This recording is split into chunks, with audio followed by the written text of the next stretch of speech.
Dear students, class ninth maths chapter 9 exercise 9.3 का question number 7 solve करते हैं। Question number 7 में हमको कहा गया है if diagonals of a cyclic quadrilateral are diameters of the circle through the vertex of the quadrilateral prove that it is a rectangle. Means एक circle है, उस सर्कल का जो भी डायमीटर्स हैं वो cyclic quadrilateral A B C D के diagonals हैं। तो हमें प्रूव करना है कि ए बी सी डी एक रेक्टेंगल है। अब A C and B D diameters हैं और हम जानते हैं डायमीटर किसी भी सर्कल का डायमीटर उस सर्कल को 2 इक्वल पार्ट में डिवाइड कर देता है। मीन्स ये 2 सेमी सर्कल बन जाएंगे। पहला सेमी, अगर मैं ए सी को डायमीटर मान लूँ तो एक सेमी सर्कल बना ये वाला, एक सेमी सर्कल बना ये वाला। और हम जानते हैं सेमी सर्कल्स में बने एंगल 90 डिग्री के होते हैं। तो पहले क्वेश्चन का सॉल्यूशन करते हैं। इसका लिखेंगे A C is a diameter of circle, A C is a diameter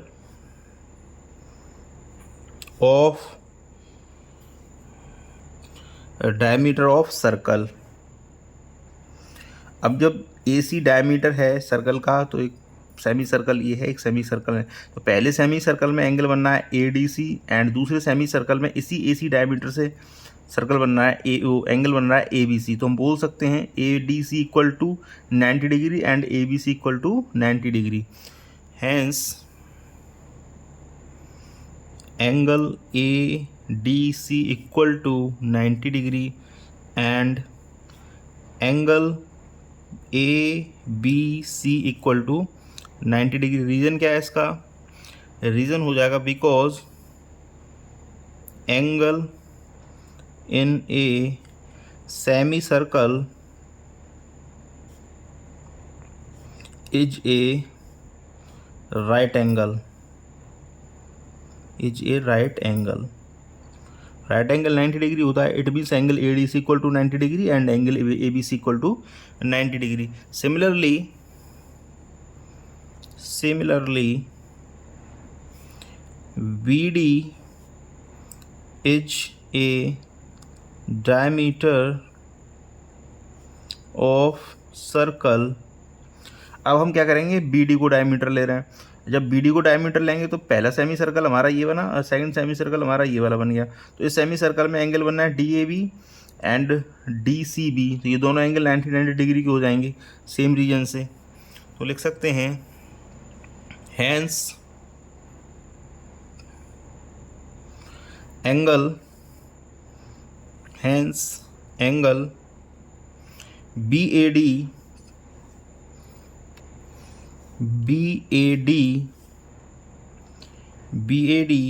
equal to 90 degree and angle B C D equal to 90 degree. Same reason, angle in a because angle in a semicircle is a right angle।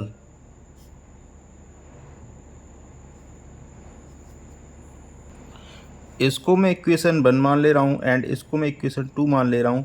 तो हम बोल सकते हैं equation 1 and equation 2 से angle सभी ये सारे के सारे कॉर्नर वाले एंगल 90 डिग्री के हो जाएंगे। तो लिखेंगे from the equation 1 and 2 angle A D C equal to angle A B C equal to angle B A D equal to angle B C D equal to 90 degree. Means सारे के सारे angle ये angle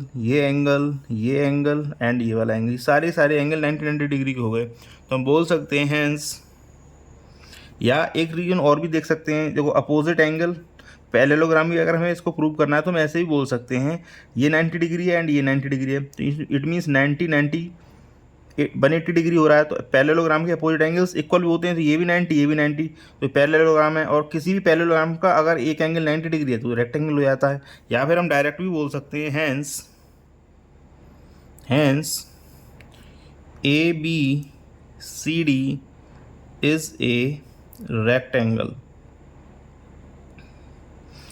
अब आप कहेंगे, बहुत से बच्चे सोचेंगे कि स्क्वायर के भी सभी एंगल 90 डिग्री के होते हैं। तो मैं आपको बता दूं कि स्क्वायर भी एक रेक्टेंगल होता है। हर एक स्क्वायर एक रेक्टेंगल होता है, बट हर एक रेक्टेंगल स्क्वायर नहीं हो सकता। अगर ये स्क्वायर भी है तो फिर भी ये रेक्टेंगल की प्रॉपर्टी रखता है। तो thank you very much for watching. Question number 7 को हमने सॉल्व कर दिया है।